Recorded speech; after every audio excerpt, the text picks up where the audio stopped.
রাজধানীর মোহাম্মদপুরে ছিনতাইকারী সন্দেহে অনার্স পড়ুয়া ইয়ামিনকে পিটিয়ে হত্যার অভিযোগ উঠেছে। তবে একাত্তরের অনুসন্ধানে মিলেছে চাঞ্চল্যকর তথ্য। নিহত ইয়ামিনের নামে থানায় কোনো অভিযোগ বা মামলা ছিল না। তবে পিটিয়ে হত্যার পর তার নামে দেয়া হয় ছিনতাইয়ের মামলা।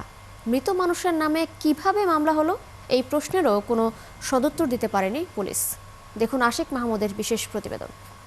রাজধানীর মোহাম্মদপুরে গত সেপ্টেম্বর মাসের শুরুতে এভাবেই ছিনতাইকারী সন্দেহে পেটানো হয় ৬ জনকে।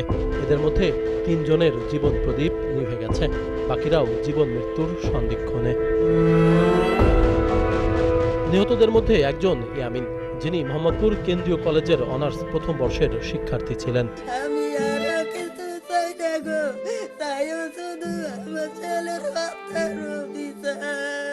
আদরের সন্তানকে হারিয়ে দিনরাত এভাবেই বিলাপ করে চলেছেন ইয়ামিনের মা।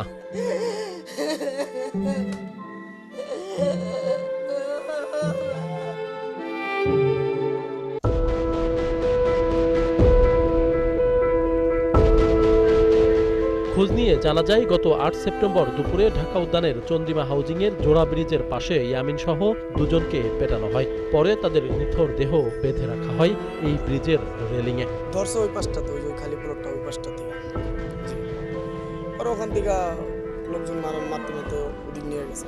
পরিবারের সদস্যরা বলছেন, ঘটনাস্থলের পাশেই এই তালা কোম্পানির লোকদের সাথে বাগবিতণ্ডার জেরেই পরিকল্পিতভাবে মব সৃষ্টি করে পিটিয়ে হত্যা করা হয় কলেজ শিক্ষার্থী ইয়ামিনকে। ছিনতাই করে থাকে, তার পুরো পাবলিকে মালা পুরো বডিতে, আর এদিকে শুধু মনে করেন ফেস নিয়ে কেন মারবো, শুধু মুখে মারছে। জি মারছে। এখানে যে আপনি বলতেছে যে টালা কোম্পানির লোকে মনে করেন ওরে মারছে, কোনো আচার বিচার না করে, কোনো গার্জিয়ান পক্ষ না ডেকে আইন রাত্রে উড়ে দিত, তার এভাবে জানে মাইরা ফেলাইলো। এটি আমি ঠিক থাকতে পারতেছি না, আমার মাথা ঠিক নেই।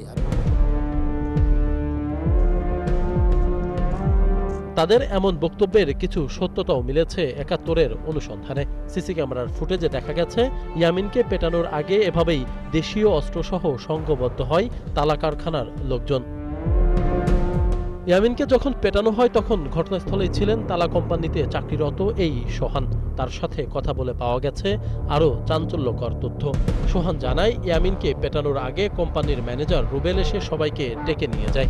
পরে ছিনতাইকারী সন্দেহে পেটানো হয় ইয়ামিন সহ দুজনকে। আমাদের ফ্যাক্টরির একজন মিস্ত্রি রুবেল ভাই নাম, তাকে আটকাইছিল ব্রিজের উপর।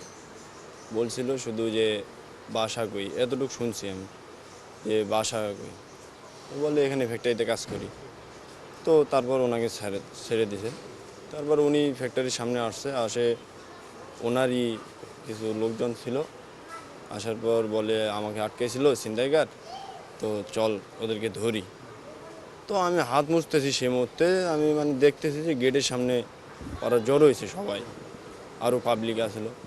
তো জড়ো হয়েছে, তো আমি হাত মুছতেছি, আমি আসতে চাইতেছি আর কি ওদের কাছে, যে দেখি কী হয়েছে। তো আমি আস্তে আস্তে ওরা দৌড় দিছে সবাই ওদেরকে ধরার জন্য। তো দৌড় দিছে, আমিও ওদের পিছে পিছে দৌড় দিছি। দৌড় দেওয়ার পরে আমি ওদের হাতে মনে করেন লাঠি ছোড়া ছিল, ধরতে গেছে, যেহেতু লাঠি ছোড়া তো থাকবেই। টালা কোম্পানি ওই লোকে জিজ্ঞেস করছি কেন মাসে, তখন উনি বলছে যে ওখান দিয়ে আমরা হাইটে দেখতেছিলাম, আমাকে ম্যানেজার ওরা জিজ্ঞেস করছে যে এই আপনি থাকেন কই। তখন ওই ম্যানেজার ইগোতে লাগছে, ম্যানেজার ইগোতে লাগাবার ম্যানেজার তো কোম্পানিতে ফুলাবাইন খবর দিছে। ধরবো কোয়ান্টে খবর দেওয়ার মতো ফুলাবাইন না, দশ ছিনতাইকারী এই আমি মনে করেন এই কোন এই এনে ফেলার এটা নিয়ে মাসে মারার পর নিয়ে ওই জায়গায় ঝুলাইছে টালা কোম্পানির লোক। ইয়ামিন কি সত্যি ছিনতাইকারী ছিল, জানতে চাই আমরা। শুরুতেই আমাদের গন্তব্য মোহাম্মদপুর কেন্দ্রীয় কলেজে। নথিপত্র ঘেঁটে দেখা যায়, গত আগস্ট মাসে এই কলেজের অর্থনীতি বিভাগে ভর্তি হয়েছিল ইয়ামিন। তার এমন মৃত্যুতে হতবাক শিক্ষক শিক্ষার্থীরা। ওই দিন আমি ভার্সিটিতে গেছিলাম, কিন্তু ও যায় নাই। তারপর মানুষ চক্রান্ত কইরা ওরা মারা হয়েছে।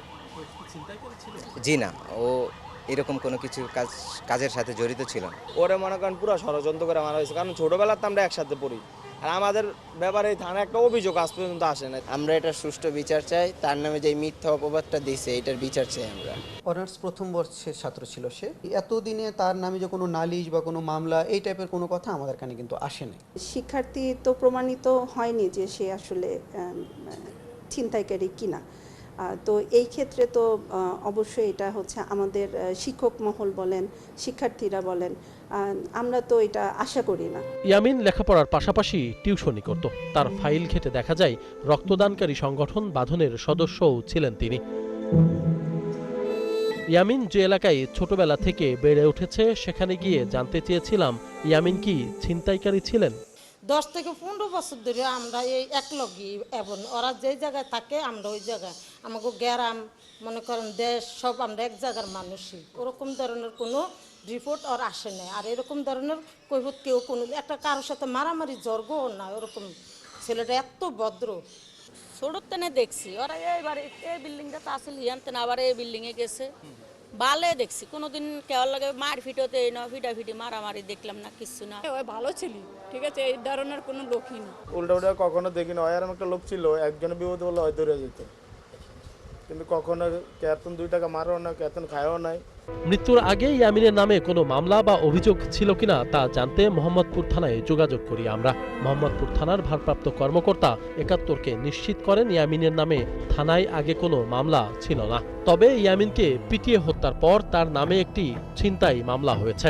কিভাবে হলো এই প্রশ্নের কোনো উত্তর মেলেনি। ক্যামেরার সামনে কথা না বললেও মোহাম্মদপুর থানার ভারপ্রাপ্ত কর্মকর্তা জানান ইয়ামিন হত্যার বিষয়টি তদন্ত করে আসল রহস্য উদ্ঘাটন করতে কাজ চলছে।